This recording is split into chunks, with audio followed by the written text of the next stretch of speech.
Next Flight Investors.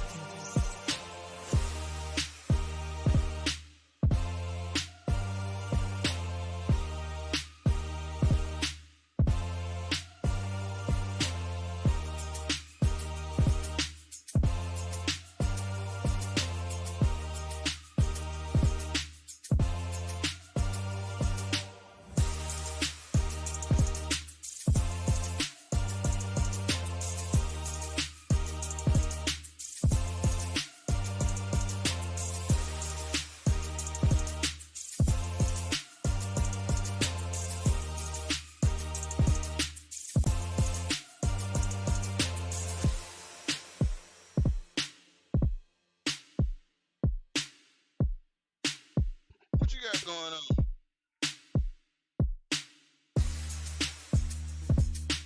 Shoot, man, just sitting here now, been working and trying to get everything situated. That's about it. So, everything been good this week, man. What you been up to?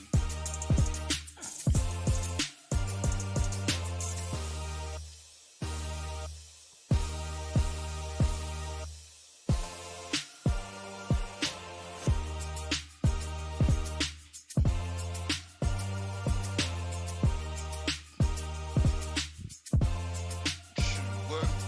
Yeah, I know exactly what you mean about them hiccups. I mean, shit, I'm so sick and tired of having them. I'm like, shit. Well, I'm like, hey, it is what it is. They'll come back to it. Yeah, I mean, I don't learn to work through. I used to trip out of mine.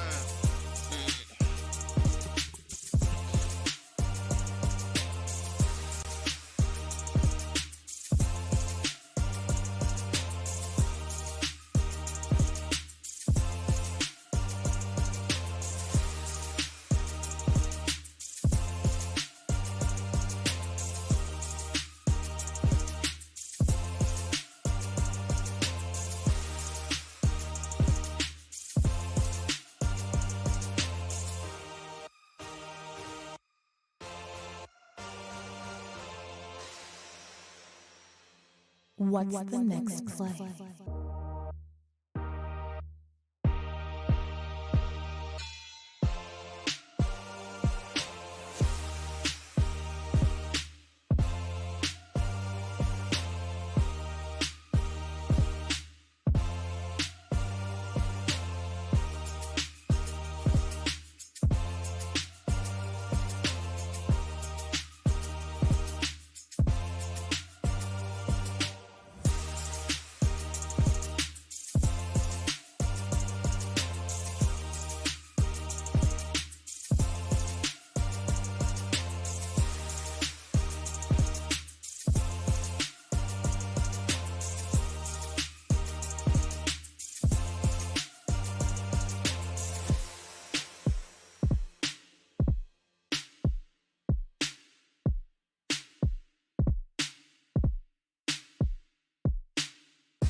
Play Investors.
What's the next play? Welcome to Next Play Investors. How y'all doing? How y'all doing? How y'all doing? Everybody's coming in. We trying to get started on everything that's going on, and we just want to make sure everybody's having a great time. It's another great Sunday, so definitely want to thank everybody for joining us. We finna get ready to get some talk and see what's going on and have some interesting conversations about some real estate investment stocks. See what everybody's got going on, man. We're transitioning, we're getting better. We actually, and I want to tell you, as Next Play Frank, the creator basically of Next Play Investors, along with the group who came up with the idea, and we work as a group. Man, we're trying to move to get the platform going in another way where everybody is actually more involved. It takes a lot of work to do this. So even though we have people meeting every Sunday, it takes a lot of work for us to kind of basically get a platform, move it, get people together, because a lot of people are looking for clout and whatever else. We're looking for people that want to talk, and as we build this out and continue to get subscribers and people to actually listen and come and join with us, then we're going to continue to have a community for years and years down the road. So we're not really building trying to get famous. We're building trying to help the community. Our vision was at the beginning was to help the community and teach other people how to actually be more financially literate, to have a group of people to come around and talk to on a consistent basis about financial literacy, about investments, about different things that are going on for our community, and people that are outside our community that just want to be around a good group of friends to be able to talk and conversate on a consistent basis. We're here every Sunday at 7:30 to 9. We talk junk, we kick it, we spread things that we learn, we share books. It's just a community, and that's what I wanted to get everybody to understand. And so we're gonna keep on going. We're gonna get everybody else involved here and see what else is going on and have a good time for the youth. So again, welcome to Next Play Investors. Everybody enjoy themselves. Now I'm sleepy. You already been out a couple times. Already. Mm. What's going on, y'all? How y'all doing? Good afternoon. That's because he done been out 10 times already. All right. Man, I'm gonna tell you, Stacy, man, I saw a post from Cash Flow Stacy today, man. And I really want him to talk about it when we get into this today, man. I think it was a great post. I actually stole it. I'm gonna do something with it. Dang. But go ahead and do Ain't nothing better how than an you honest thief. Hey man, you know I tell everybody I love a thief that'll tell me they're a thief, so I have to tell people I'm a thief. I'm steal that one. You know what I'm saying? That was a good one. you gonna do with it and show people how you gonna do it, Yeah, Hey. and everything go. everything gonna be all right. You know what I'm saying? Like that's how it go. So I Yeah, just yeah. so But it was some good, it was some good facts about who's ever in office. Since the last 20 elections, Mhm. well, presidencies that the Democrats were in office. The last 20, the market went up by 20%. Your Actual phone numbers, breaking man. up a little bit. Your phone breaking up a little 20%. bit. You must be in Oh, deep wood. Nah, your phone broke up a little bit. oh, okay. Basically, in a nutshell, if y'all go to Next Play on Facebook, y'all can see it. Or you go to Cashflow Stacy on Facebook, y'all can see it. The whole video clip in detail. But basically, the guy was saying the data shows that the last 20 Democrats that has been in office, the market has went up 20%. Mm-hmm. Wow. And he even have the second quarter and the fourth quarter were the best performing quarters. So So did he have anything about the Republicans? Nah, he didn't say nothing about the Republicans, but he said about the Democrats being in office. He said a fact. The data shows that. And So go ahead. I'm gonna let you go ahead. Oh, I was gonna say an option strategy would be to invest. Mm-hmm. Yeah. Well, I'm gonna tell you why I'm gonna steal it, and the reason I'm gonna steal it is because of this. I actually knew this already. You know what I mean? But because I actually was trying to look at when Trump was in office to see why did the market go up when the Republican was in, and it actually they like the craziest part is they've been saying this for the longest, but this is the reason why I bring it up, because when the Democrats go in office and the market goes up, look at what they sell to the people all the time. They make the people think they broke. But the stock market going up, and it's proven they got you can do a search on the web, and they got this. They've been looking at this for years, where somehow the stock markets and all the investments go up when the Democrats in office. Mm-hmm. But the market did run when Trump was in office, but maybe the catalyst could have been the pandemic, though. But it ran like crazy when he was in office. Yep, because I was gonna use it on the show to show how, because everybody swear Trump was so bad, and y'all know, me and the Trumpster, we alright, because a lot of money made doing while he was there. You know what I mean? But I also know who he is. But at the same time, I went and looked for it, and I saw it. I was like, well, this ain't gonna make a good topic because they said Democrats, and this is I'm trying to find something to help the Republican situation. So that's why I say, like, it's funny that they tell the people all the doom and gloom, and then when the Republicans get in, the people get all the good stuff, but they actually make the market go down. So Yep. I ain't never figured that out, because the Republicans come in and they'll tell all the great things and give away stuff to the people, and the market goes down. But the Democrats come in and sell doom and gloom, and the market goes up. So this ain't a political show, but I thought that was a great piece today. Okay. And what was that? Was a Cashflow Stacy. Yeah, Cashflow, cashflowstacy.com. Oh, that's what it was. Okay. Yeah, but I think that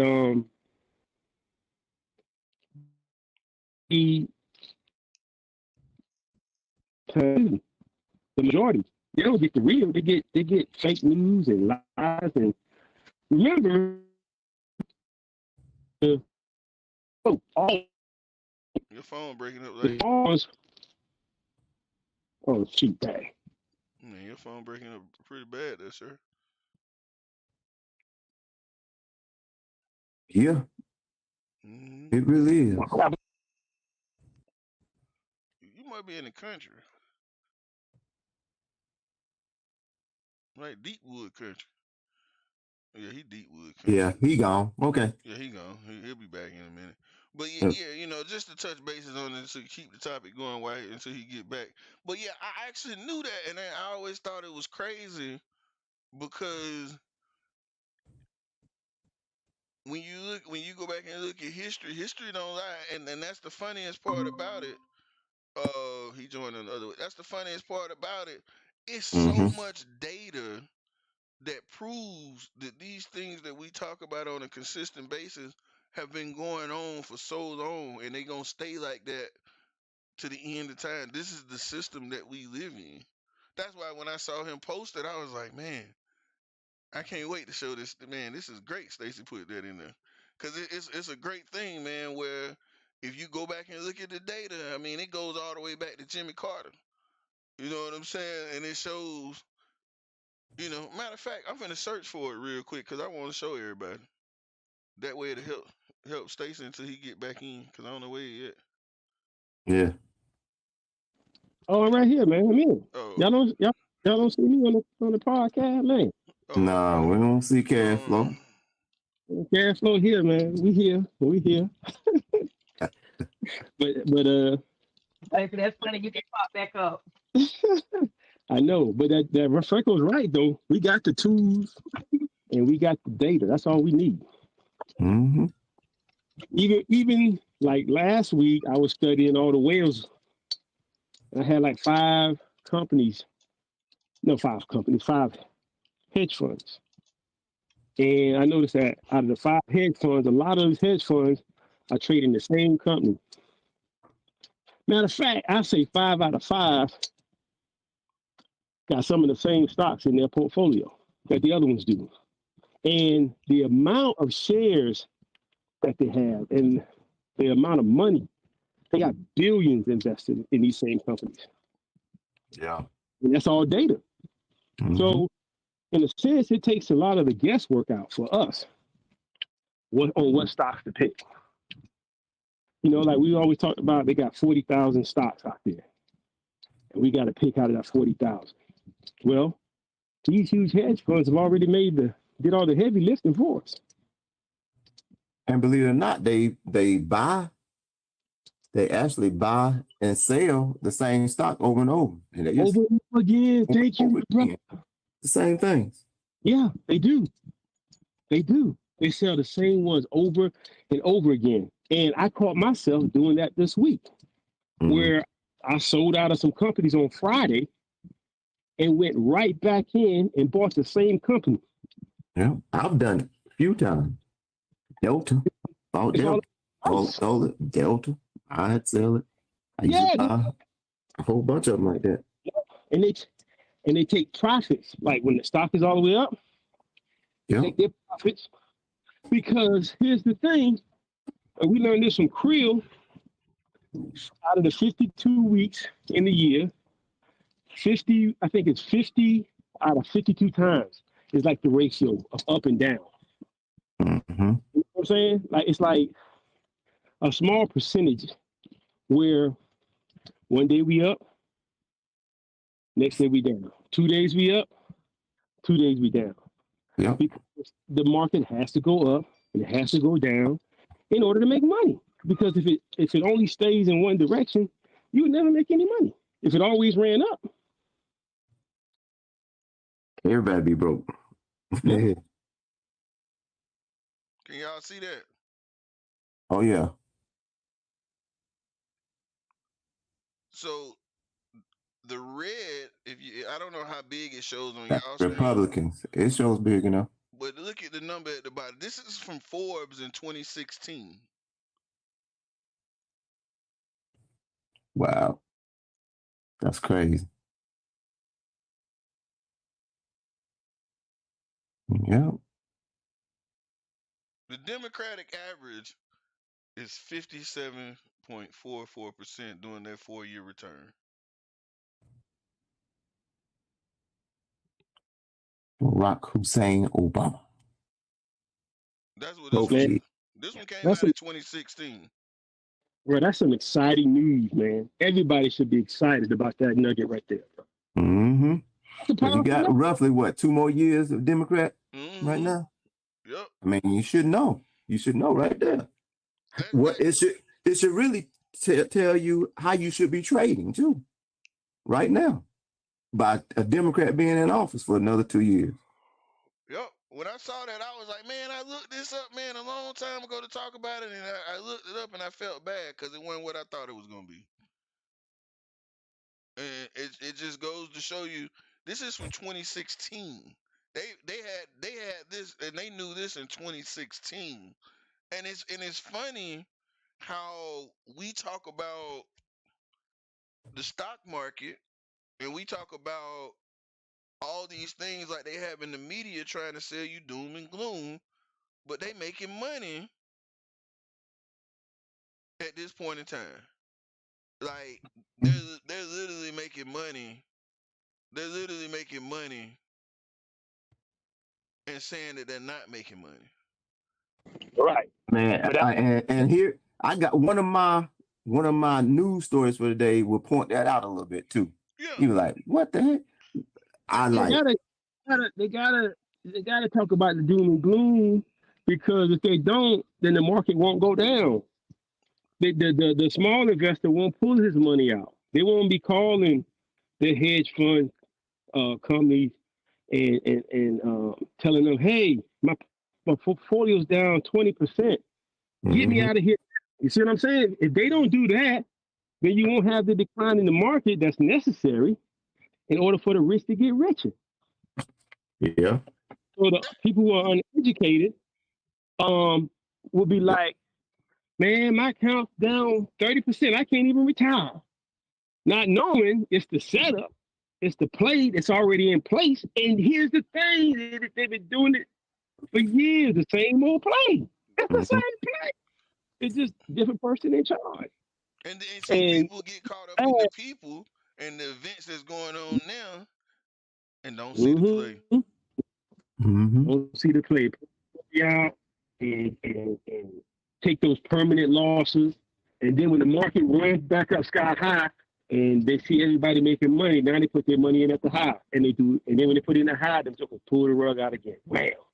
And the same cycle keeps happening over and over again because they're uneducated.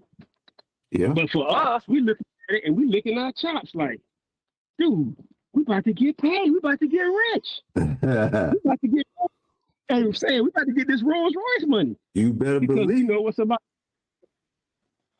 So let's take a company like Amazon, right? I think Amazon's down to like 135. So based upon the data, if Amazon, a Democrat's in office, let's say Amazon runs up 20%, but we can get Amazon right now at 130. You know what I'm saying? We could put an option on it. Say Amazon runs up to 180, 190. Oh my gosh, this is awesome. It's an awesome play, folks. You know, you got, if you don't see this, you got on Stevie Wonder glasses because this is awesome. So you got Stevie Wonder and Ray Charles is driving the car. That's it. Yeah. That's it. So, you know, it's crazy, man, that the fact that the more you learn about this stuff, man, you realize that they are just continuously running the same cycle. And that's like where Ray Dalio, that's why I be listening to him a lot more now. I'm like, man, this man, like he said, he put up a post the other day. He said, man, I'm not smart. I just have had so much experience with it. I know what's going to happen because it's the same cycle of everything happening over and over and over again. He's like, people think I'm so smart, but I'm not smart. I'm just willing to take care of all the things that have happened for so long, and that's just it. So, you know, it's an interesting thing. Yep, one of the folios that I'm studying and trading is Bridgewater, and that's Ray Dalio's portfolio. Now he's heavy with a lot of stocks. And I noticed in his portfolio, this man got a lot of Chinese stocks in there. You know how they always talking about, China's this, and China's the enemy and all this stuff? Yeah. This man got a bunch of those Chinese stocks in his portfolio. And let's just say that he's one of the top 5 investors in the world. So the media is telling us this guy's a bad guy. The media is telling us China's a bad guy. They're the enemy. Yet and still, this guy got a bunch of Chinese stocks in his portfolio. I've seen it with my own eyes. And I can say right now, those particular stocks are down right now when you look at them on the charts. But if you look where they fell from, they're down probably like 30, 40% easy. But he's still holding them. And if they're making billions and billions of dollars per year, you got to think about the type of research that they put in to buying these stocks before they even purchased them, before they even invested in these Chinese companies. You got to think about the research that these guys went into before they put their investors' money out. Because remember, the whole idea behind those hedge funds is, number one, they got to make a profit, the return, and number two, they got to make profit for the shareholders. Now, a guy like Ray Dalio, this man is so good that he don't even take any new accounts, bro. Like, his funds are closed, and then you got to have a certain amount of money even to get into his funds. But he don't even take any more. No, I don't want your money, in a sense, is what he's saying. So he has to be good. And he's invested in these Chinese companies that if you look on, sometimes you might go on CNBC and watch CNBC and they'll be down in China. And with the CNBC, it's all entertainment. If you guys don't know, it's entertainment. It's entertainment, bro. If you ever listen to those analysts, they'll be like, what do you think about the market? One guy might look up in the air and he might say, well, right now I feel or I think, but the average person is looking at these guys as a professional, and then they'll take their advice and then they'll go and buy a stock or they'll sell a stock based upon what they say. I say, nah, man, you're going to buy a stock, something like that, man. Look at the big investors and then do your own research. You know what I'm saying? Evaluate the company yourselves. See what the PE ratio it is. Are they paying a dividend? If you were to get the stock, man, and you get stuck with it, is it going to pay you every quarter? If it does, if you like the company and for some unknown reason it drops, but it's still going to pay you every quarter, you're making profit on your money. Exactly. So, but that's it. But I'm gonna speak on something about that, what you just said. So, I don't know if you said it, but I'm gonna reiterate it for you, Stacey. So, a guy like Ray Dalio, they're buying the stock from an accredited investor standpoint. So that 30% down ain't affecting them because they probably bought the stock at close to a 30% discount because they bought it direct, or they bought it without having to pay retail. So even if it drops, they're still in the green because they bought the stock from a different market than what we buy it from. That's the difference between a retail trader and what they call an accredited trader. So they really ain't losing no money. Ooh, my boy Frank Nitty getting stank on y'all. I'm gonna pinch my nose on that one because that was that weak ganja. Yeah, boy. Yeah, they ain't really losing no money. They just make it seem like they losing money. That's why they able to hold the stock even during the downtime because they already took profit while the stock was running up. That's the crazy part. I was like, man, I was listening to Ray the other day, and if you follow Ray Dalio, he been dropping nuggets like for some reason. If y'all really should go look on social media, man, and follow Ray Dalio, he been dropping nuggets like crazy every day. Like he got one. Yep. He had I got the video and I was supposed to post it on Next Play. I got busy last week. He had the video with the the guy that was running the Fed for, I think it was Jimmy Carter. Not, I think no, it was Ronald Reagan in the 80s. And he was telling, and he flat out told why they crashed the economy so they'll have all those years of the Reagan era to be so good. He said it on, he said, man, we had to tighten interest rate. He was saying like interest rate was like 24%. And it was like, you know, we had to crash the economy in order to get the next 5 years of great economy and the boom of the 80s. The crack, so it created the crack epidemic. It created all the boom that you saw that happened in the 80s. They crashed the economy on purpose. And he said we had to because inflation was too high. And it's so funny that we in the same situation. I'm gonna have to get it. I'm gonna get it posted tonight. It's not funny. That's planned, man. I think the whole thing is planned. Yeah. Well, I know the whole thing is planned, bro. Yeah, and so you can find it on Ray Dalio, but I'll try to post it in the next play tonight because it's so crazy that we're mentally caught up in what's going on from what we hear from the news. But they just running the same play over, and that's why they keep saying the rich get richer. Because once you listen to what the rich is really doing, and you start to implement it slowly but surely, you're gonna automatically become rich. Man, Frank, a boy big Frank preacher, y'all. I don't know if y'all hear it, but the boy is on fire. He on fire. Hey, man. Don't nobody hear. Ain't nobody listening. It's crazy. That's what really got me in gear when I started looking at all this stuff, and I'm like, whoa, this is crazy. You know what I'm saying? To realize that they keep running the same. They've been running the same place since the 30s and 40s. Yep. There ain't nothing changing. People, like, I was talking to my brother today when we was at the family event, and he was telling me how the people in the county I live in just went crazy on ours for raising the property tax. And he was like, they stupid. And I was like, wait a minute, I heard my brother say that. I was like, oh shit, my brother actually knows some shit. You know what I'm saying? Because he was like, yeah, they stupid. They don't realize that that's the only way we can keep the crime down if we hire more people. You know what I'm saying? And so, like, the money values got to change in order for them to, you know, across the board so they can spend more money and make all this stuff work. And so it's a cycle.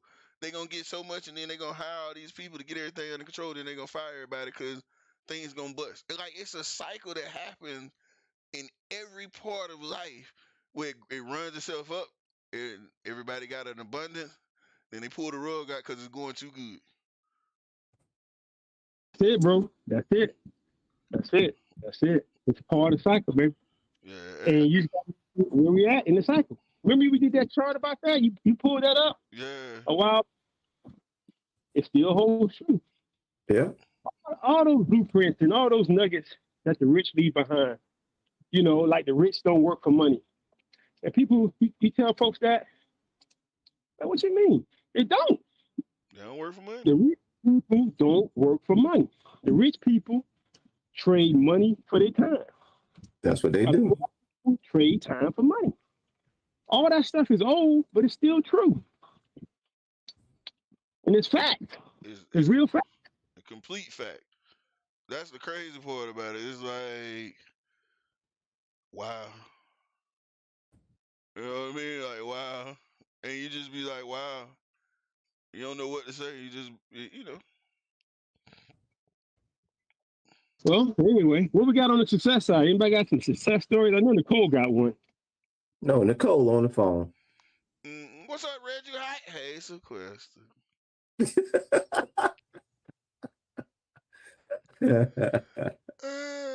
What everybody doing? What everybody doing, man? How everybody doing? We've been just talking.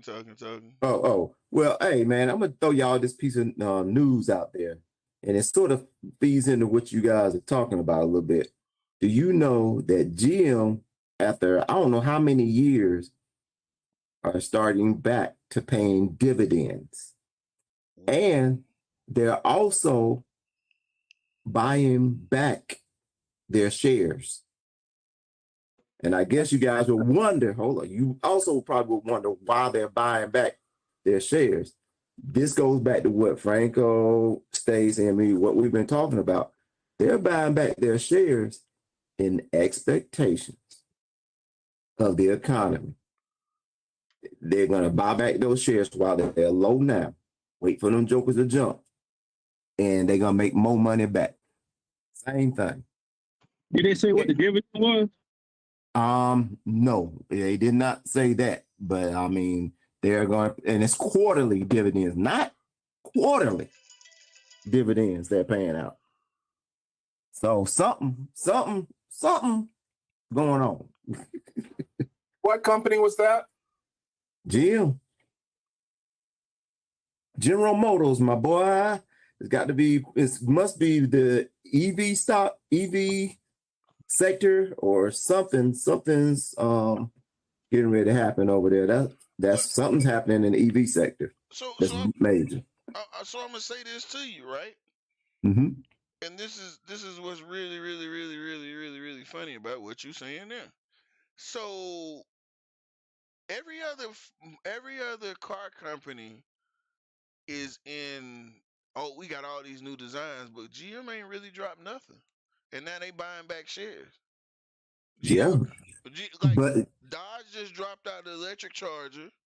Mm-hmm. You know what I'm saying? Ford just dropped out the electric truck. Yep, but GM bought that whole new plant, and they got 7 new EV vehicles getting ready to come out. Period. All of them new, getting ready to come out, and I know GM stock is at 38.72 right now. So just putting that out there, letting y'all know. I think them buying back their stock is a good time for an investor who wants to invest in the GM. It'd be good. Yep. If you look at it, you ought to see what the dividend, because that'll go back to what we was talking about earlier. If you get, I call it stuck with the stock, at least you know what I'm saying? At least you get that dividend just to hold. Yeah. Just to hold it. You know? So that's a good thing. And then, you might want to try to catch it on sale. Yeah. Also in the news, another thing too is Rivian. Now I spoke about Rivian, whatever it is, the other new car company, last week too. No, a week before last. Do you know they canceled their lowest price truck? They're not even gonna make it. They're going straight for the high one, and that's it. They're not even manufacturing that low one anymore. Really. So, like I said, the EV sector, something's going on, bro. And I do know GM got that Hummer supposed to be, hitting and all this other stuff. Now Rivian, they are not making the low grade truck no more. All they're making is that high one. Tesla got the Cybertruck gonna hit the market. All this stuff is getting ready to hit. Hey, you heard it first. So, and this is what's crazy. Like when I saw that the fact that Dodge took the Charger, the best selling car on the market right now, and made it electric, and put speakers on the back of it in the tailpipe to make it sound like a real, like the fact that they're going that far, because they're going to manufacture that car. They didn't do it as a prototype. They did it as, this is the new I think they said 2024 Dodge Charger. You know what I'm saying? Like, man, that whole, and it's crazy because we talking about this. Now think about the Biden plan. Everybody don't really forgot about the Biden plan, and don't even see how the companies are implementing the Biden plan, working with the government to keep this whole cycle running. Yeah. Man, I saw that car too.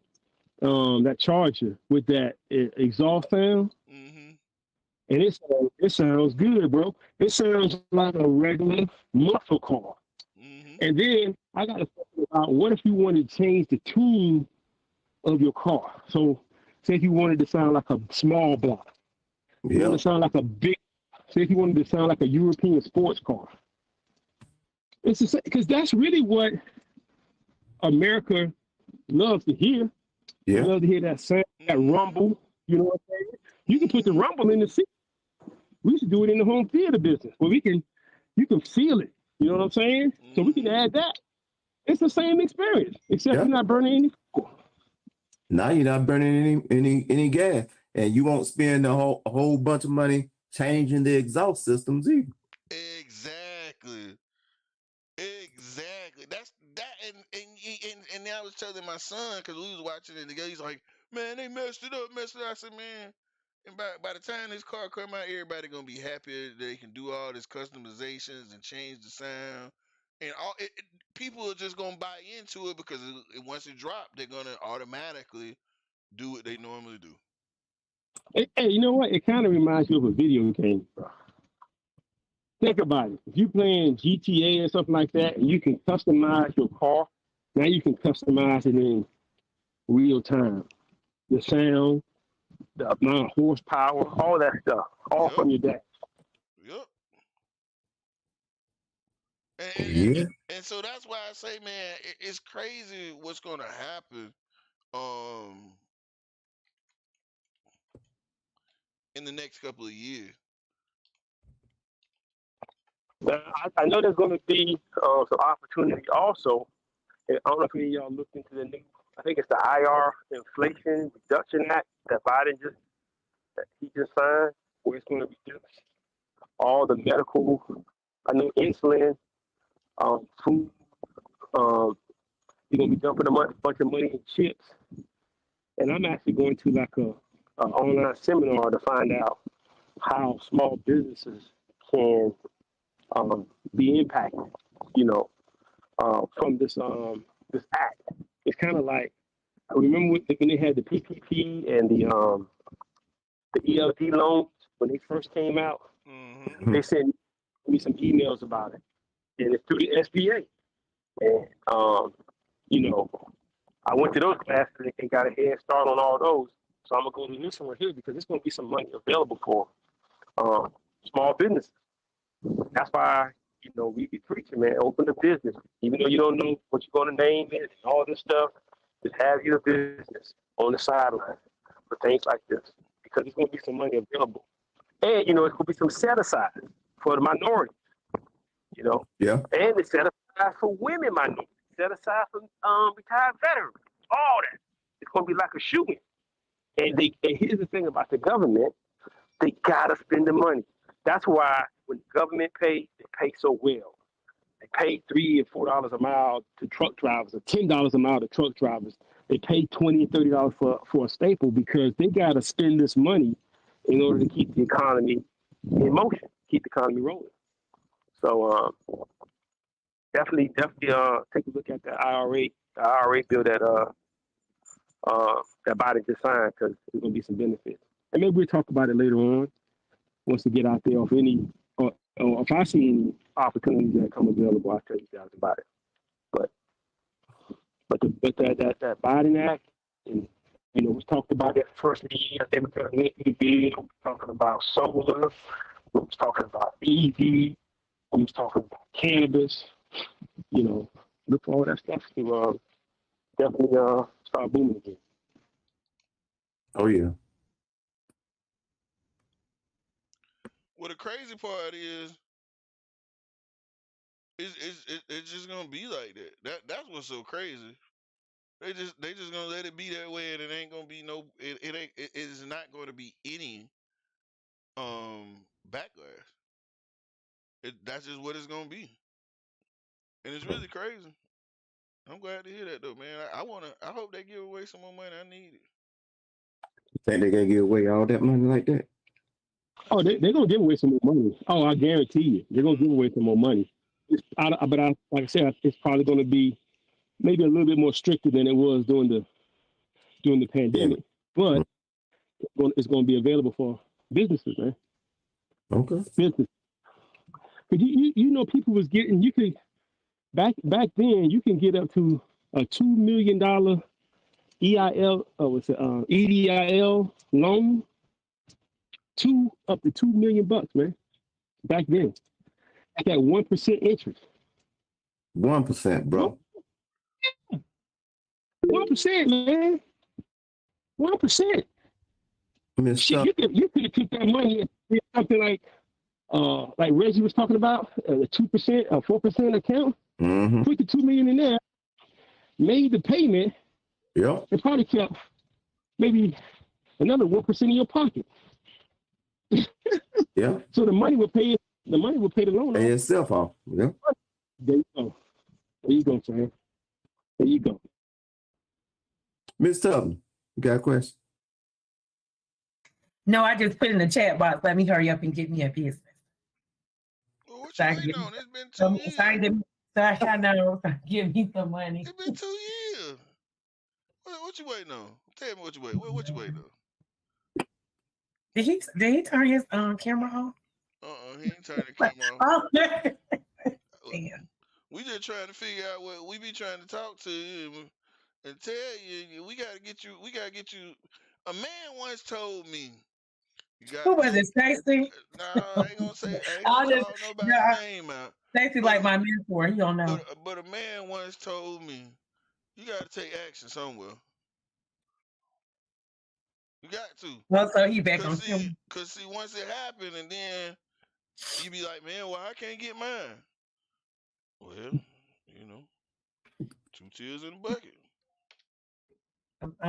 You all know that I'm working. Y'all know my focus is so much on my day job. I just gotta, yeah. But see, that's why I'm saying it to you like that, Nicole, because of the simple fact that's what they want you to do. I know. They want you to be so focused on the stuff that you love and enjoy and not pay attention so you can get freedom. And as long as you're doing that, you're going to stay stuck saying, oh, I want this. Oh, I want to do this. Oh, I want to do that.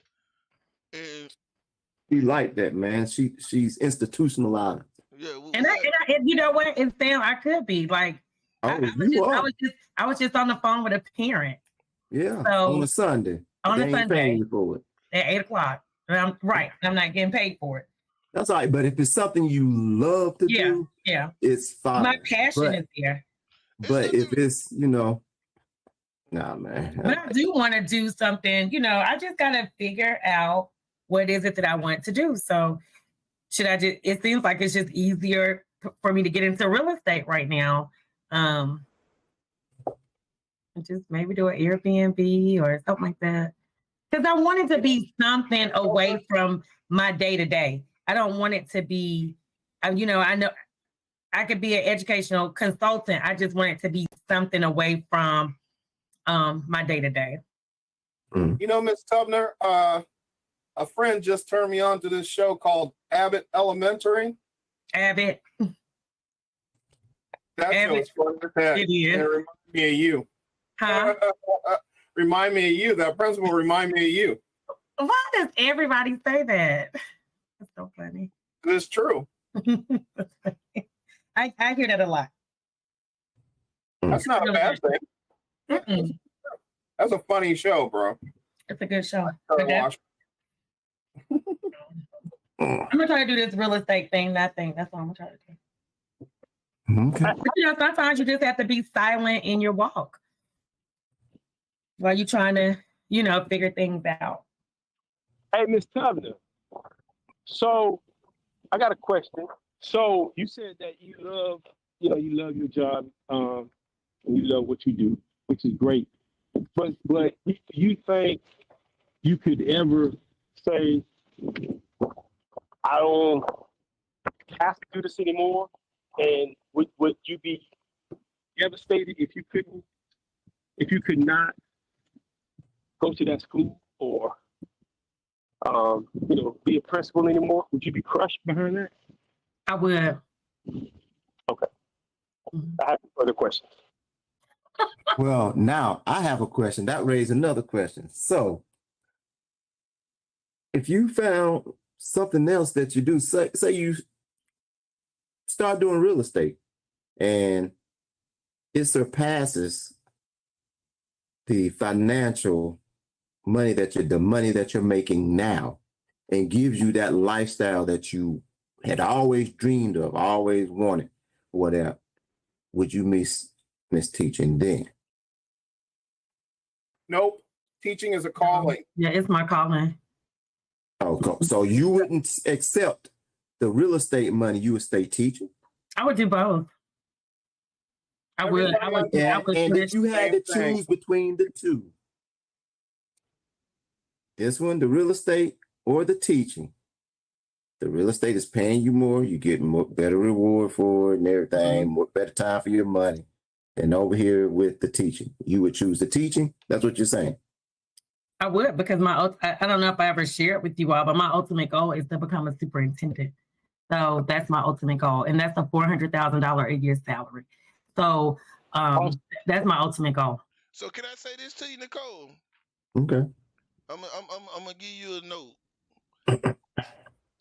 Because of the way the school system set up, and y'all always begging for supplies to come to the teacher. If the teacher always trying to get extra boxes and that's that teacher, paper and pencils that the school and saying that the school don't give them enough supplies to teach. That's a lie. If you become the superintendent, you gonna have to invest in some of them teachers because they're gonna be looking at you like, hey, we need these supplies. So for you to get in gear, you can still be a superintendent, but you're gonna probably have to donate and give away to them, and you ain't gonna want to take that out of your salary. It definitely wouldn't come from my salary. School districts, we receive a lot of money, and especially so I know your daughter is not in a Metro Atlanta school district. So Metro Atlanta districts, we receive tons of federal funds. And the state also, gets a lot of funding as well. So your child should never be coming home saying, the teacher said we need these extra supplies. It shouldn't be an issue for supplies because school districts ensure that kids have the necessary resources and materials that they need. It's some things that parents, it's certain things that parents have to supply, but most districts, and I'm speaking for my school district because my school district is a Metro Atlanta school district, and kind of up there in pay as well for teachers and staff. So we had my kids, my students in my school, they don't want for anything. Like we order a wealth of supplies from pencils to composition books, glue, whatever supply, all the supplies that you see in Walmart and Target, those supplies are in our buildings. So it could be extra stuff the teacher could be asking for. I have a cart full with hand sanitizers, Lysol wipes, Clorox wipes. I load that cart up every week, and I ensure that every teacher in my building have whatever they need. So I can't speak for another school district or another school, but however, schools get a lot. We have a lot of money, and those budgets are it's public, so you can go and look at those budgets at any time. So I can't speak to how people are allocating their money, but I know how my school district and how my school building allocate our money when it comes to supplies. Okay, so it's all about allocation, how you guys spend it, being accountable. How you spend the money. Mm-hmm. Okay, all right. Wait, she said a key point. She said federal funds, and we were just talking about that. And those federal funds and things like that are passed down through Congress because the government is one of the biggest spenders in the United States. Yeah. And they use that money to keep the economy flowing. They be buying staples. How much y'all pay for a staple? Y'all pay top dollar for staplers. Huh? Paper towels. Oh, yeah. Yeah. And federal funding is considered, so that's Title I money. And so schools, people lose in education. The only way you're going to really lose your job if you fool with that money. And that's kind of like the administrator's biggest fear because, our school may get $400,000 a year, but that may be from federal. And then you may have so much money from the state from the state. So when you're looking at all that, it's a lot of money. but you have to make sure that you are responsible when you are fooling with that money. So it's a lot, and it's a lot of money that's passed down. And Title I they don't play games, and it is people that's had to go behind bars dealing with federal funds. Yeah, so I mean, the money is there. It's just how it's allocated. So that's just like with your companies. All of you all probably have a budget within you all's companies. Mr. River. What happens to the money if you guys don't spend it? It goes back. It goes back where? So that's the unfortunate thing. So if we have $400,000 and say we end the year with 135, that money goes back. You know what I'm saying? So it's not where we'll have this 135 and then add some additional funds. It goes back. So they kind of encourage you, especially Title I money, federal funds, they encourage you to spend as much. Like I had to spend $20,000 this year on STEM stuff. $20,000. So what happens to that money once it goes back? Do they reissue you the same amount next year, or do they lower it because you didn't spend that? It just depends. So there's no penalty if you don't spend it. No, you just send it back, and then it, like I told you, our school is 50 now. It's 55%. So my school is 55% Hispanic, and Clayton County Public Schools is a Title I district. And so when a district is a Title I, did you say 55% Hispanic? 55% Hispanic. And so like my Caucasian may be 2%. So you're dealing with minorities either way, Black, Hispanic, Asian, all your other demographics. So and that it takes into it's so much. I was looking at a budget one day, and like we get maybe $17,000 per student. We get a lot of money per student, and it's so important when you're doing like FTE. That's like for funding, and so having students in that building is important to us. You don't want to lose students because it's money. So if if all of y'all were on here and say Reggie Child, Stacey Child, y'all, withdrew. Just like the prisons. Yeah, and so it's a money monopoly. So say you got a child who starts the school year in my school district and then maybe goes to Newton County, say in November. What happens is because that child was with me from August to like our first FTE count is October, right? The first Thursday of October. That's the FTE count. And so if Nicole was at that school from August to October, but goes to a school in Newton or Rockdale County, my county will receive the money for Nicole. Even though Nicole is going to be in Newton County for the remainder of the school year, I will receive the money for the first FTE count, and then another FTE count happens in the spring. And because I'm in Newton County, now Newton County will then receive the money from me. They'll receive money as well. So it's just really crazy. It's interesting how all this money flows. And it started in public education. But I got a question. So you say the $17,000 per student. But my question would be, what is a student worth on the north side of town? There were $17,000 in Clayton, right? Is that funding $17,000 across the board? It could be. It just depends. It depends on. It's a lot that's factored in, but that's probably could be the minimum or the max. I just know in my school district, but that is a good question because a student in APS, looking at that Buckhead area, it's like Sutton Middle School. But I'm for sure that it just depends on how that school is classified.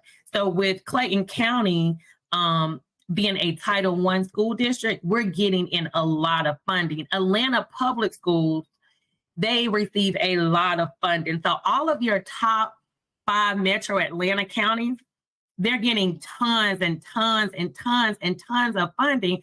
That's why you can have people making $100,000 as assistant principals, 150, 160 as directors and stuff like that. I mean, these counties are making money. Like our funding, like how we get paid, we get money from the state and we get money from people's taxes. So every time they go up on like the millage rate, it goes in for us. SIPOs, right? SIPOs, what is it called? The SP, they are the SIPOs, that's the thing for the schools, right? SPLOST? SPLOST or whatever. I don't know. SPLOST. SPLOST. That's what you're talking about? SPLOST. But that's really good. Like I encourage like my neighbors to vote for SPLOST because my alma mater, Mara High School, they got $1 million. I mean, they spent millions on that new school. Millions and millions. I mean, these state-of-art schools. I mean, I didn't have Mara High School didn't look like that when I graduated in '98. But I mean, they have like a college campus. I mean, it's absolutely amazing. I mean, beautiful. So I really encourage people to, whatever county you're in, to vote yes for SPLOST because it helps with the schools. And it's, you know, more like infrastructure, those type of things, those type of projects. It's not helping with like other things that we do. But as far as new buildings and construction and stuff, anything, you know, we just want our kids to be in nice buildings. I think they deserve that. I feel like I'm you say nice buildings or nice prisons? Nice building. Because why do you all the gun scares, with all the guns and stuff that's coming into y'all schools, it becomes, and they go on lockdown. It's more like a prison. Well, hold on a second. Oh, I definitely know it's a system. I ain't gonna. Yeah. And I think that's the reason why they were pushing so hard to get those kids back into the schools because that money stopped flowing. So I'm gonna say something. So you're gonna have the time, like we was talking about earlier. You have the time to realize there's another way. Like we was just thinking, when Nicole would say, "Well, I just don't have time right now because I'm busy with my school work. I got to do that right now, so I don't have time to open a business. I don't have time to start a business." Yep. So that was another reason why they had to get the system back working because idle minds is a creative business. Yes, sir. What did you say too? I'm sorry, I had to go turn the stove off. But somebody mentioned something about security, and I think I was sharing with one of my colleagues, which was very unfortunate, that, you know, a lot of these schools, especially our school district, is having to change the times of these football games because of safety measures. But one thing that I shared with our chief of police for our school district is that crime is going to happen whenever it's going to happen. And so crime necessarily doesn't have to happen at night. And I get it why they needed to change the games to 1:00 p.m., but somebody can come and shoot up some stuff at 1:00 p.m. I just don't think that you can put a time on that. The sad thing is the children that we're dealing with in this, it's sad. I mean, like I'm just be honest with y'all. I'm super, super, super stressed this school year. We have 7 runners.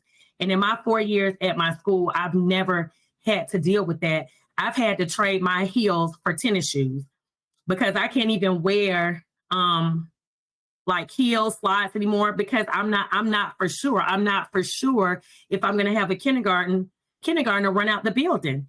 What the heck is a runner? I was just about to ask that. A runner is a child who runs out of the building. So that's what, and it's so crazy because I'll never forget in 2019, on the panel when I was interviewing for my job, and that was one of the questions that was asked, and it was asked specifically by the principal. And she said, "Ms. Tubner, what would you do if you had a runner?" So they gave me this whole scenario about the child running out the building, almost going to the street. And then, what would I do? And So- I got to run too. And I mean, I'm not the smallest thing, but let me tell you one thing. I was a track star. I ran track. So I've been having to run. I mean, literally run from one end of the hallway out the building to the playground. Because, that little kids take off and they have some speed. So And I mean, what happens if outdoor. they cross the gun line, boss? what happens when? If they cross the gun line? Who? My The kids? runners. The runners. The Then gun we- line is the street. It's the I road. know. We try not to get them to the street. So we have to, and the thing is, I kid y'all not, I had to run at speed in some flats. And I was like, I told my principal, no more. I'm coming in with Pumas, Nikes, whatever I can put on. And I think it shocked some children because they looking like, is that Miss Tubner running? And I'm like, I don't have no choice because if I cannot let that child get to the street. And so we're having to take all kind of measures and we're having to close the gates. I know my principal feel like she Joe Clark, but we gotta do what we gotta do, because one thing that I tell parents all the time is that my goal is to make sure that your child arrives to me safely. So that means whether you drop them off or they rode the bus, they arrive to me safely. And that departure is if they get back home to you the same way they arrived. That is our number one priority, even though we're there to educate children, but we have to make the safety is our number one goal. Keep them kids safe. Now, I have another question. With all the running and with all the other stuff, the interruptions and all that, how much sounds like you guys are just occupying their time? I mean, don't take it the wrong way. I'm just saying, I'm not. how much instructional time do they actually receive versus a kid being at home actually learning, from a dedicated parent? If they were, in your opinion, would it be beneficial to send your kid to school or at home with a parent that's going to, hey, sit there and say, hey, this is this. 1 and 1 is 2. Mhm. 2 and 2 is 5. I mean, 4. I'm just saying. You want my professional opinion or do you want Nicole's opinion? No, I don't want to put I don't want to put your situation on the line. No. I will tell you my Yeah. Nicole's opinion. Yeah. Because I'm not a parent. Mhm. However, I'm an educator. And so I'm a teacher at heart. So the virtual thing just did not work. When I tell you, I love all of y'all. Y'all got degrees and stuff just like I do, but you're not trained to do what I'm trained to do. And I'm not trying to do your jobs, but I'm a top notch. This is 18 years in the game for me. And many of our kids, their parents didn't know what to do. I don't care if you have a degree. If you don't know those standards, if you don't know the pedagogy for ELA, you don't know the pedagogy for math, science, and social studies, our babies, they don't learn the way we learn. And the things and how our teachers teach is not how we taught 5 times 5 or how we taught 100 plus 100 is 200. It's different. And these state assessments are designed in which the way the teacher teach, not the way that we were taught. And so when you have, it's sad when you have a grade level, and I'm just being honest, with 200 students on a grade level, and 15 students are proficient. 15. And that means the rest of those, the other percentage of those kids are either beginning learners or developing. And so what happens if mom and dad is at home, they trying to do their job, whatever they got going on. And then just think about those runners that I have. Those kids are also behavior issues at home. But see, at home, I can whip your ass. But in that building, I can't. I can't do Bring what back your mom and daddy parallels. can do. I do agree that should come back. And it's just things I have to be able to discipline with my it's verbal discipline. And they probably act a fool at the house, not doing what they're supposed to do at the house. And then when they come, we're their parents. You know what I'm saying? So you're trying to provide those children instruction, and these classes are filled to the max. Like, they ain't staying at the house. If there's 28 kids on that roster and you got 2 kids acting a fool, that teacher is trying to worry about them 26 over there, plus the other 2 that's cutting up. Because at the end of the day, if something happens to any of those kids, that teacher is responsible. That classroom teacher is responsible. And he can easily get charged with negligence. And it's unfortunate. So I don't think kids being at home will make a difference. Those kids, I was an advocate for us coming back to the building because they wasn't getting what they needed. It was times that I would see kids in the car, like during instruction time. Like, where are you going? Because mom and dad got something to do. So y'all on virtual. So get yourselves in the car and we about to do whatever. It's times that we saw kids in the grocery store, but we couldn't say anything to the parents. But what I do believe is data doesn't lie, and data tells the story, and it tells that story of what's going on. And it's so sad because all of these children, not just my children, a lot of these children I'm glad that y'all kids are out of school or coming to the end. I know Sequester kids are young, but coming to the end of their educational career in public school. But it's unfortunate. Like, kids are 2 and 3 grade levels behind. And so what you're trying to do is accelerate them and keep them moving to the next grade level. So of course, Richard Woods, of course, Brian Kemp, the kids are not going to test well, whether it's Buckhead, whether it's the south side of Fulton, whether it's Clayton County, Henry, Conyers, there, everybody data is speaking the same thing because these kids are just so far behind. And parents, you're trying to work. Parents didn't go to school. If they wanted to teach, they would have went to school and got a teaching degree. They have other things that they have to do.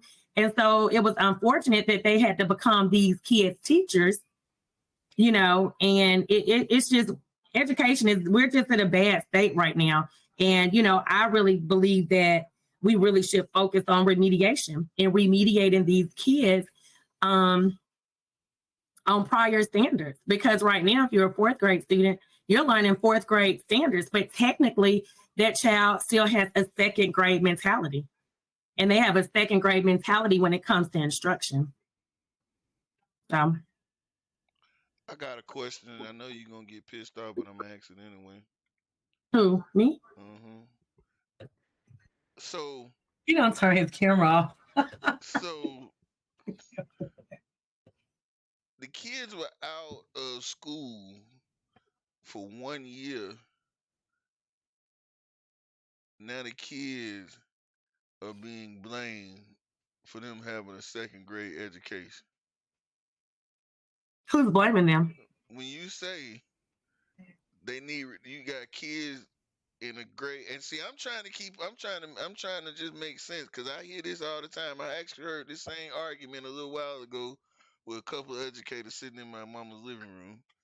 And I still want to know how the kids fell 4, 5 grade levels behind, and they was only out maybe 6 months.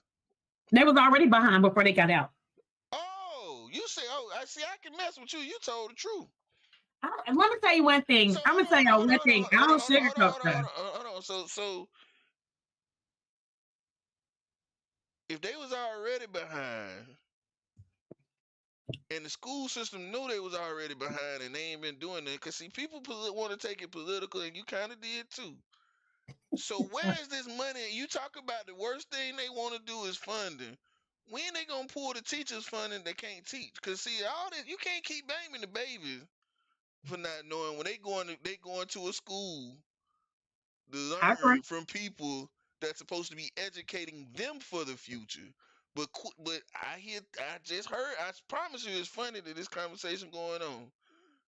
But yet the babies are being blamed for when they supposed to be going to an institution of higher learning to teach them. And you right, I understand the test, but we got to get into the money side of things. Where is the money going? I'm Because I mean, confused. ain't there's no. If the teachers want more money to deal with the student, and the students ain't getting taught, and then everybody mad because the students going to other places, where the money going? Because one side ain't having a problem where these kids are getting taught because they, for some reason, they getting the money. And if everybody getting the same equal money per child, why is the money not being spent on the children in the lower income areas? And why? And this is because this is what the person said over there. What they say? All right, they said they teach at a school in Alpharetta, and they kids ain't behind. So I'm gonna give you an out because we're gonna get back to talking about money. Is that right? So the next thing is this.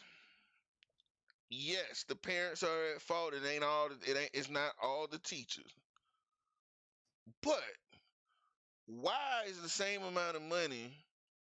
Because you might know my cousin Sharquina Tuggle. She used to be over Clayton County School, and so why? And so I keep asking the same thing. Where's the money going if everybody is getting the same amount of money per kid? Somebody's stealing something. I don't think anyone's stealing any money. So when you look at Alpharetta, okay, when you look at the clientele in Alpharetta, your clientele is going to look different in an area that may have low income. And in an area with low income, you are going to get, that's where you're going to see more funding.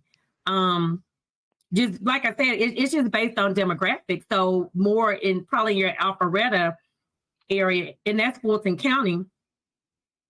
Fulton County, and then, Milton County is its own county now, but they're still a part of Fulton County school system. So you're looking more at 2-parent households. You are looking at parents who are investing. So that's where it starts. You have to be able to invest in your children. Like if I had children, if I'm dating someone with children, like that's my main priority. How do you invest in your children? And so, like my parents invested in us. And so we had tutors and stuff like that. You may have a situation on your, when you're dealing with your low income families, they can't afford that, but it is a lot of resources out there. People just have to open their mouth and ask. And sometimes people don't ask because they don't know that it is plenty of resources. But in those type of areas where you are really in 2-parent households, they just, research just say that they invest, they invest in their children. And I kind of can go back and forth with that because you can be in a single parent household. I've had students in single parent mama households, single parent daddy households, and they invested like hell in their kids. So to me, sometimes it just depends on the person and what you want for your children. So you can be in a low income area and you want the best for your children. And so you're going to go out there and seek whatever resources you can. But in those type of areas, it's just given that they're going to do whatever they need to do to make sure, like their teachers, like they say in certain areas, teachers teach the test. And that's how kids are passing those tests because you're teaching the test. What happens is you see the same type of question, even though the question may not be the same question, but when kids kind of see, oh, this is an inference question, oh, this is this type of question. Some in lower income areas, sometimes you're not even teaching that. You're making sure your kids can eat. You're making sure, your kids get to school safe. You dealing with behavior issues. In certain areas, you just don't have. Everybody deals with certain things, and so it's just the demographics. And so I don't think anyone is stealing the money or any of that. I think that what helps me as an administrator is evaluation. So I may have 36 teachers on my caseload that I evaluate. And so one thing about me, I'm very transparent. So if I'm coming in your classroom and you're not doing shit, you're going to know you ain't doing nothing. I'm not going to give you a 2. Especially I'm not going to give you a 2 if I haven't done what I needed to do as a leader to ensure that you get the support that you need. But I do agree with that, Franco. We do, not saying my school, but it could be. But it's a lot of educators out here who don't know what they're doing as far as instruction. And so a lot of people are in there for paychecks and not really in there to instruct the kids. So yes, I don't believe that the blame should be on the teachers. The blame is on a whole bunch of people. And it's definitely not on those babies. It's not on those babies. Because it's, I don't know what You that told means. the truth. Because it's no other way. That's why I told you all in the beginning when we started talking, my passion is there. I'm just passionate about what I do. I'm not. Do I make a good salary? Absolutely. But I'm not worried about any money because I started off as a long-term sub making $13,000 a year. So if money was an issue, I would have been left education. But it's not. I got to where, and I'm still growing in my career in education, but it's to ensure that these kids have what they need. Like I remind my teachers every time I talk to them and I have to meet with them, is that you sign a contract each year. You sign a contract not to pay you got to pay your bills and stuff, but you sign a contract for children. Because if these children are not in a seat, none of us will have a job. And so everybody is not going to carry that mentality that I may carry because their passion may not look like my passion. So what we need to do is get some passionate teachers so these babies don't go out here and do this. Can we get some? I don't think at this point now you can. It's unfortunate that it was very hard for me to get certified. I failed my teaching test 3 times, and it's a slap in the face to see. Okay, Franco, you have a degree. So you want to come and teach these kids and we'll give you a year to do whatever you needed to do. But they didn't do that to me when I was at Georgia State. It was like, oh, since you can't pass the test, you may, maybe think about another major. They kicked you out. No, I passed the test, but, I'm just not a test taker. Cool. It was math. Okay. All right, well, that's today's lesson today, man. What's going on? So Nicole, you took 3 times to pass the test, but the kids only get 1 time chance to pass the test at school. That's good stuff right there, Sam. I'm telling, but you know what's crazy? When I took my school counseling test, I passed on the first try. When I took my leadership test, passed on the first try, no problems. And I kept failing the test by like 5 points. And I was so mad because it's a money thing. That test is like almost $300. The state of Georgia made a lot of money off me. And I was just like, because it was like I was missing like 1 or 2 questions. It was like maybe 2 questions. And I was like, what in the world? And it was like the same standards I was teaching every day to my students. And I was like, this is crazy. But that's very true. Like they get 1 chance at it. And then, it's just like, okay, well. I just figured out the problem. What's the problem? Get 3 strikes out. They ain't got enough bats.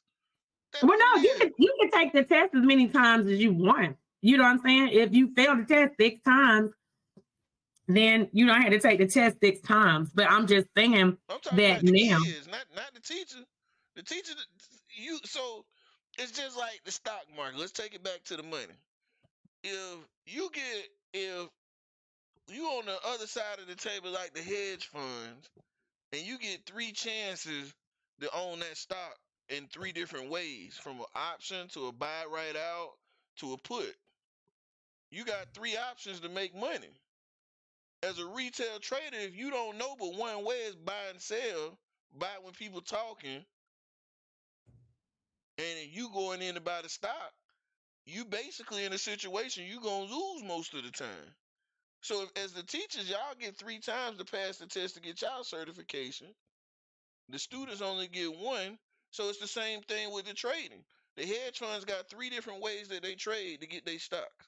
So they gonna win most of the time. So the teachers are gonna win. Now the retail traders, which everybody else, they get 1 time to get it right, or they little money gone. And it's the same way with the kids. They get 1 time to take the test, and then they kept back and they laughed at it. But the teachers, y'all, and so the teachers got to think of it as the hedge. Y'all got to give something to the students to be able to have more opportunities to win. In today's society, I can truly say that, like, once a kid's sort of say their spirit is gone as far as taking a test, when they fail it once, they ain't in it no more. They say forget it. They throw their hands up. And when they see that, it's over. It's hard to get them back. That's correct. I know that for a fact. That's correct. Correct. But anyway, we test the children so much. It was so crazy. So they had to take GMAT, which is like the GMAS. So they had GMAT, GMAS, HMH. These are all assessments they had to take prior to May. And what was so crazy during the testing, when we were taking the real test, which is the GMAS, the students was like, well, Ms. Tubner, I thought we took that last week. I was like, no, boo, that was the practice test. And so I think that was not a good decision for our school district. Like, we don't gave the kids a practice test the week before, like the real test. And so I think, and you know, it's the thing that these kids are tested out. I think we test these kids entirely too much. That's just my take on that. We test them entirely too much. And, you know, it's awful. Like, they don't get another chance, but we move the kids on anyways. So we don't hold kids back. We hold kids back if parents request for children to be held back. But if they fail the test, how do they know? Huh? If they working, how do they know? Know what? No, I'm talking about like the state assessment. So like when they take the state assessment, we don't normally hold the kids back. We send them on. So we send them on to the next grade level unless the parents want to retain. So we don't hold kids back. Hold on. Wait a minute. Wait. What your boy say? Linda. Wait, listen, Linda. Linda, listen. How can you righteously know that a kid needs to be held back, and you don't hold that kid back? It's about the money. If it ain't about the money, no, it ain't. It's about being right and wrong and what's best for the kid. Man, isn't that why you started teaching? Listen, if it ain't about the money, we don't hold them back. My school, if it ain't about the money, we don't hold them back. Man, I'm gonna tell you right now, my shoot. Did you ever hold your kids back? Hold them back. I ain't have to. My kids. Yeah, your kids probably excelled. But check this out. Yeah, because I put a lot of time in with my kids. But at the same time, I was held back. Oh wow, you were? Yes. In what grade? 4th grade. And so why did your mom hold you back? Oh, no. They held me back. Oh, so the school, it wasn't your mom's decision. As they called my mom and talked to her, look, your son needs to be held back. He's not getting all this stuff together. He's not getting it. So we need to hold him back. And they had a meeting with her and talked with my stepdad. And next thing you know, my little ass was in 4th grade. Again. So just bad kid. Man. And so Sam. Huh? In what year did you graduate from high school? What year? 86. Yeah. So just how we talk about just like with this money, how it revolves and the cycles just change. The same thing happens with education. So it's just like now it's just I think this whole school year, I think we retained maybe 2 kids out of 900 some kids.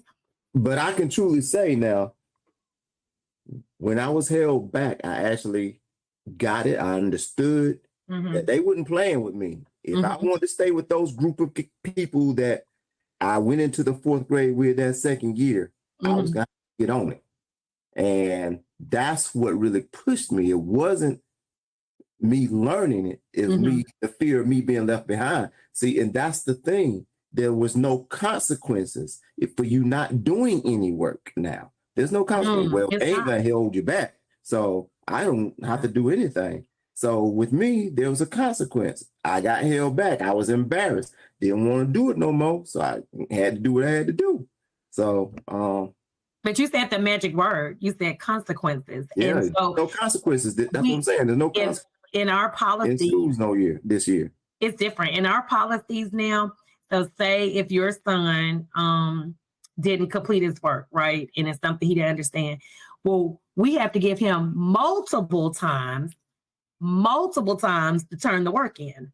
So multiple times could be 10 times. He gonna turn in 10 times till he get it right. No, it's just I just realized what y'all said. What? That there's no consequences anymore for kids not doing their work. There's none. Oh, absolutely not. So kids don't fail. They're not held back in the grade anymore.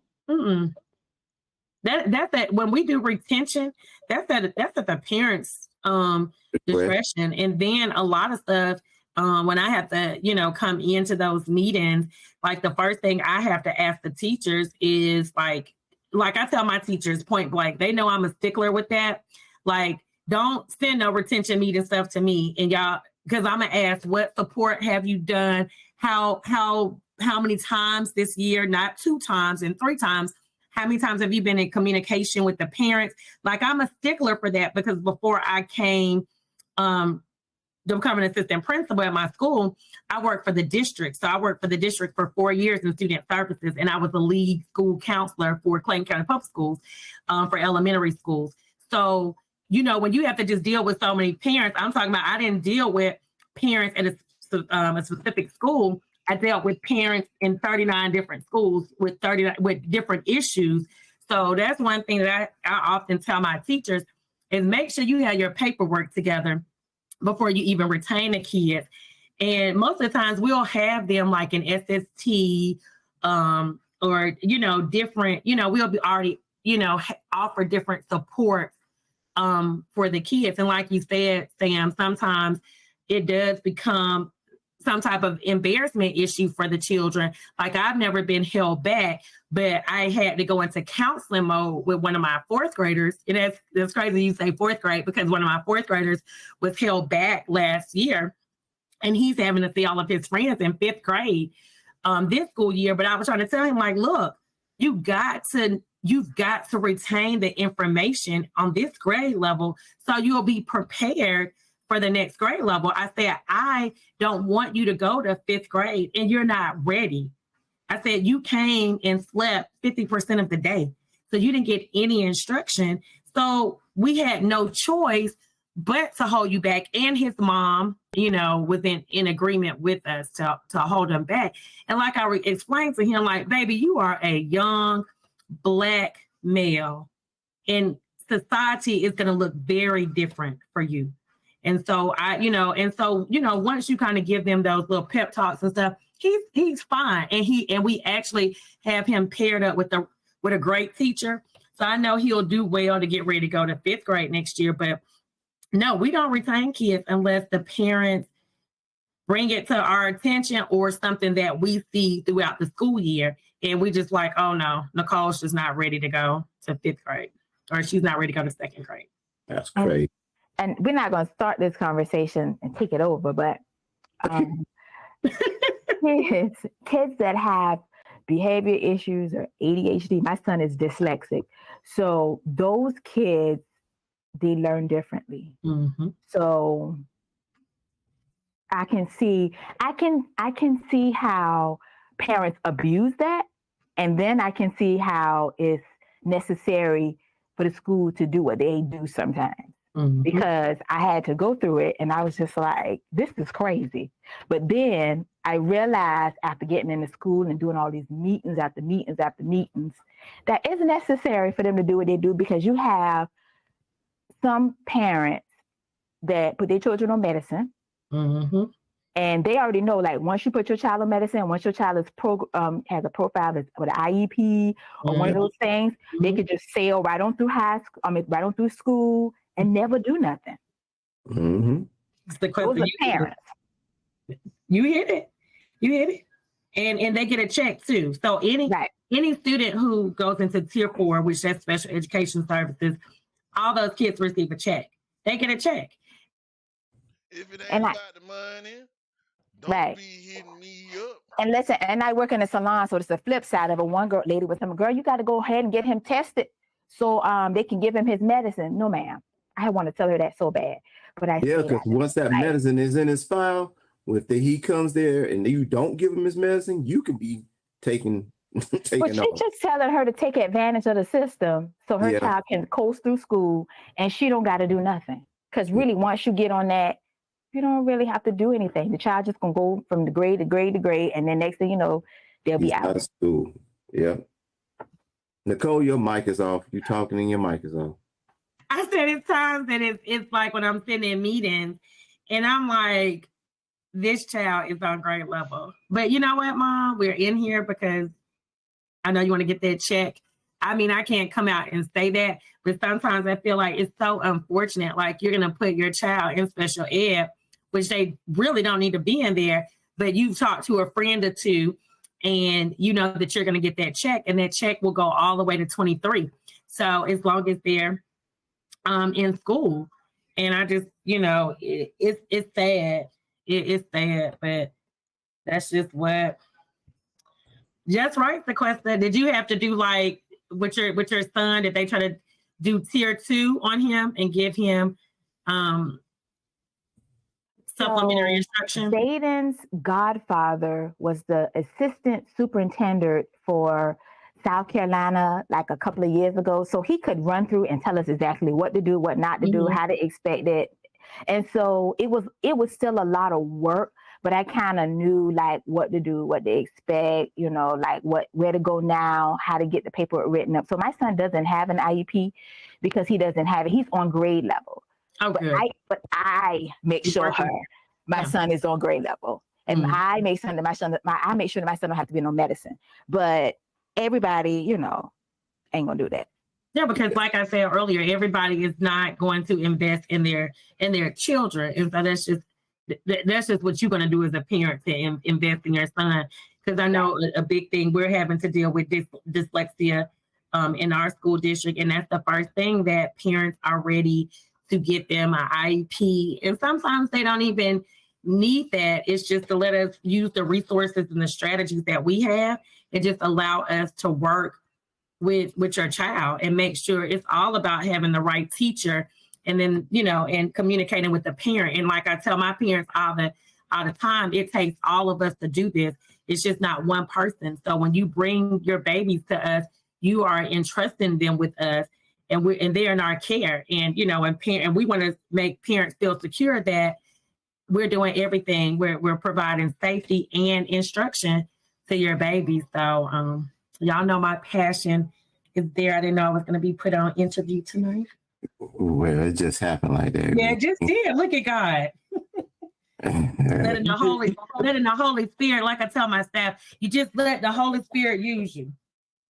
Yeah, you did a good job. Right, we had to talk about education tonight. Isn't that something? And Nicole brought it home for us. I know. Look it in. You reeled us in. My we don't tie all this money together. Yeah, but I think other counties may get a little bit more money, or a little bit more private money from the booster club. I think. Well, again, I want to thank y'all for joining us for Next Play Investors. We've been having a great night. We kind of got off track tonight a little bit because we started talking about education, which is a good thing. There's a lot of things going on in the world with education, and this is what happens sometimes. Sometimes we get off topic because we're actually a group of friends that are actually vibing and actually sharing our experiences, what's going on with our investment struggles, our investment wins, victories, and everything else. You can definitely join us again next Sunday, because we're going to be talking about a different topic, educating and talking, and kind of just sharing because we do this on a regular basis, Monday through Friday. You can definitely catch us again, like I say, every Sunday at 7:30. Catch us on YouTube, Facebook, Instagram. We're always talking, vibing, and kind of going at each other with all the different things. So I definitely want to invite you out and definitely say, hey, give it a chance and come back again. Again, thank you for joining Next Play Investors. We definitely want to tell you and have a great night and everybody enjoy themselves, be safe, make a lot of money. And, we're going to get into the after hour section where we talk a little bit where we offline. You should join the live sometime. You can get a link on Facebook and you actually come in here, or you can, if you don't want to be online, you can actually join after 9 o'clock and we get a little bit of time in. So go to the Facebook page and Next Play Investors, and you can get the link. So and other than that, y'all have a wonderful night.